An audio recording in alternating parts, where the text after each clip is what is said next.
Mario, it is National Signing Day for college football. The early signing period underway. LSU currently with 12 signatures in the boat right now. They're still awaiting signatures from LaTerrence Welsh. That will come at 4 p.m. Mason Taylor, a tight end out of Florida, and then Jordan Allen, a cornerback from LCA, will announce his decision at 2:45. We have plenty of time to talk about LSU's class and what they have in the boat now, maybe how you should feel about it, but it's a bit of an odd feeling day, at least to start. This is not how National Signing Day normally goes around LSU football ops. There's normally a lot more fanfare, but in a transition year right now, it's and not only that, there's a lot of focus being pushed to February with a lot of big targets waiting to do their decision there. But for the most part, Brian Kelly wanted to get the base in the boat, and he's done that so far today. So we'll have plenty of time to talk about that. Dive in maybe a little bit into Saints Bucks this weekend, and Ben Mintz will join us at 2:45. How are you, Mario? I'm also Musso. Big day, National Signing Day. This is when championships are won in this sport. This is when a lot of people melt, which we enjoy. But I do have to say I appreciate all the tributes to Lee Corso today. I see a lot of people pulling out one hat, then throwing that hat and putting on a different hat. Had to say I have enjoyed that. The show that is National Signing Day is always fun to watch. That part is for sure. I mean, there's always a few shockers. I mean, obviously none bigger than the one that happened today with Travis Hunter flipping from Florida State to Jackson State. But there's always shockers. There's always disappointment and elation on what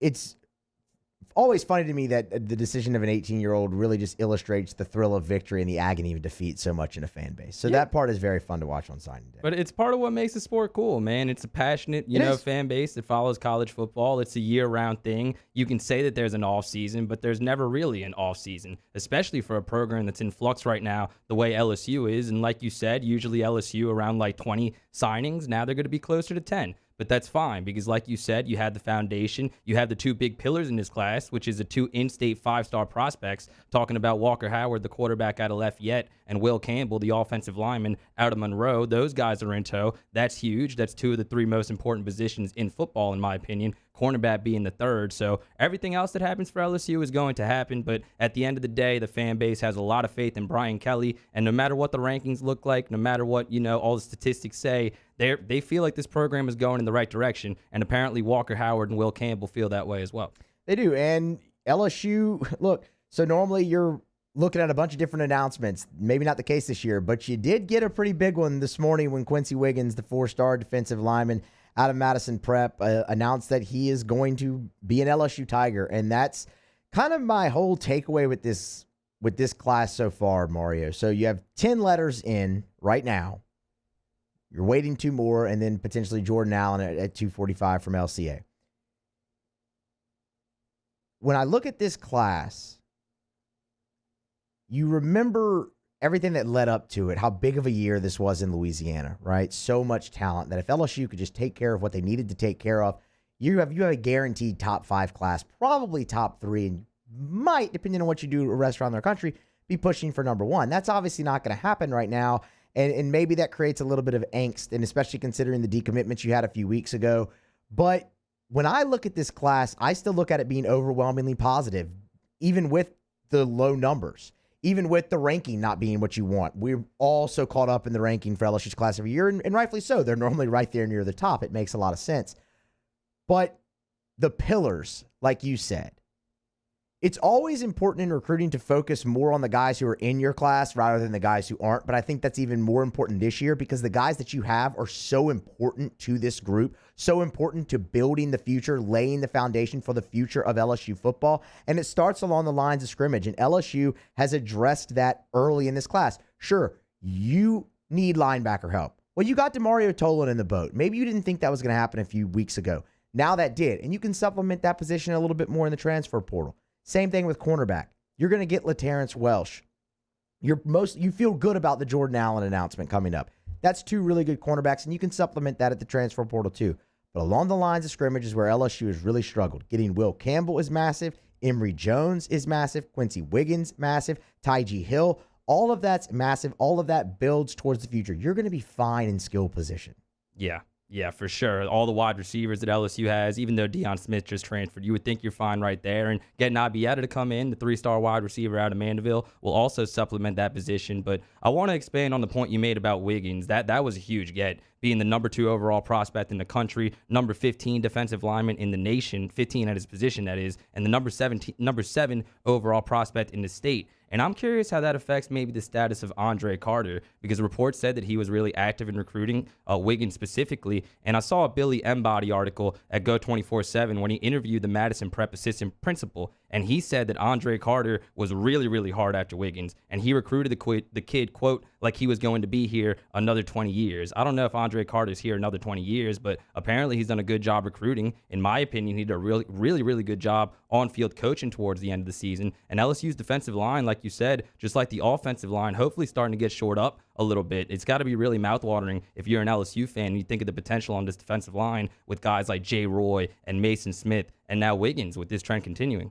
And you'll still have Savion Jones. You still have B.J. Ojulari to rush off the edge. You're in a good spot there, but the offensive line is the most encouraging for me. Bringing in Will Campbell, bringing in Emory Jones, 2 guys who could potentially end up starting for you next year, and that's a position that, while LSU probably still will look for the transfer portal. I mean, look, they're already in the portal right now, looking at offensive linemen. You're going to supplement that position there, but also what you've brought in. Will Campbell, getting him in the boat is massive. Everyone's talked about it ad nauseum so far throughout this whole recruiting cycle, but you don't get offensive tackle prospects like that in the state of Louisiana. And when you do, you have to lock that down, and LSU did. And and not only that, what he's done for this class, he's been such a leader of this class. And I mean, on the sideline at Walker Howard's playoff games, things like that. And that's something else you've seen in this class too, Mario, not just with Will Campbell, but other guys showing up to signings. Fitzgerald West was at Quincy Wiggins signing earlier today. Or Emory Jones. They're supporting each other. It's a close-knit group. And that's something you've seen a lot, is the talk about character in this class, and it was on display today. Yeah, clearly that means something. And honestly, Musso, I've kind of scoffed the last couple of days seeing some people talk on social media, kind of just dismissing a lot of the bad stuff going on with LSU and saying that there's so much power in the brand, there's so much power in the 3 letters that won't matter. Well, part of that is true to an extent, because you do see LSU still getting these big recruits and guys like Wiggins choosing LSU over schools like Alabama. So clearly there is a lot of power in the 3 letters. And like I said, very, very curious to see who still gets retained here. And Brad Davis, we know that he is staying, but going back to the conversation with offensive linemen, you have some really good young guys coming in this recruiting class. But I also thought the younger guys on the offensive line already on the team played a little bit better towards the year. I think Dellinger, who was a high heralded recruit, which is rare for this group, played really well towards the end of the season, especially as an H-back towards the end of the formation. And also Marlon Martinez had some really good moments. Thought he was a little bit inconsistent, but he got more playing time down the road, and you definitely saw the improvement with him. So the line of scrimmage is going to be huge. Hopefully LSU can address it in the transfer portal as well. Like you kind of alluded to, I know they had an FIU tackle who's in the transfer portal visiting Baton Rouge last weekend, and LSU is going to be really, really active in the next couple of weeks, because they got to get rolling here, not just with filling out this class, but also deciding on who they're going to retain on the coaching staff. When I look at this, I think kind of like the overwhelming thought that I have is, a couple weeks ago when you lost Jake Johnson, when you lost Dakotas Crawford, there was angst. You look at what you've brought in today, you look at what you still have on the board for February, you go through the next month, you get through today, you go through the next month and a half, let Brian Kelly, he's going to continue to fill out his staff, let him and that staff do work to recruit those guys, see how many of them you get in the boat, and you might end up feeling really good about this class for LSU in the 2022 cycle. Maybe not as great as we all thought we would feel going into the year, but considering it's a transition year and all the turnover on staff, losing veteran staff members at LSU, and your head coach, you come the traditional signing period in February, and I think you have a really good shot of feeling darn good about this LSU class in the 2022 cycle. I think they can really save it. Yeah, a lot of LSU fans agree with you, and a big reason for that is just because of Brian Kelly's presence. And a lot of people think I didn't like the Brian Kelly hire. I did like the Brian Kelly hire. I want to say maybe not initially when I first saw his name pop up on my phone, but once I really thought about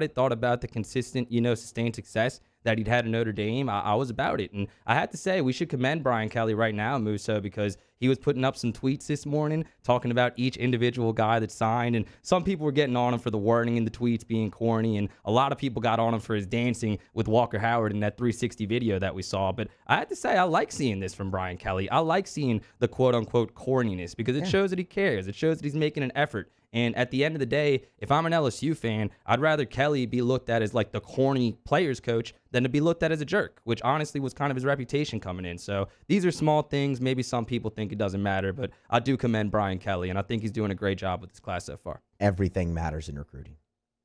Everything matters. Yes. Every bit of it matters. So look, honestly, I think Brian Kelly should just release multiple videos of himself dancing. I think it'd be great, and if for nothing else, to just troll everybody who hates it. Because I'm for that kind of stuff, especially Notre Dame fans.